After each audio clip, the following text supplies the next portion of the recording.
এমন একটা বিচের কাছে এসেছি টেকনাফে। এখানে শুধু জেলেদের বসবাস, জেলেরা মাছ ধরার কাজ করে।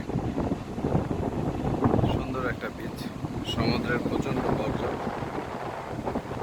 এখানে পর্যটকের কোনো আগমন নয়, পর্যটক নামতেও পারে না, কারণ এখানে টোটাল সমুদ্র। এখানে কোনো চিপসের প্যাকেট আমরা যতদূর চোখ যায় দেখা যাচ্ছে না, সম্পূর্ণ পরিষ্কার।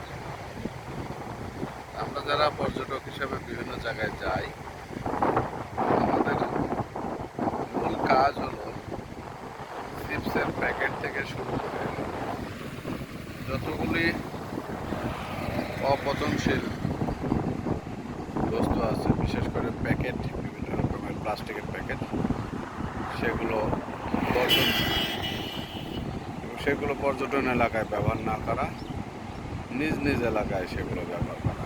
আমি আবারও দেখাচ্ছি।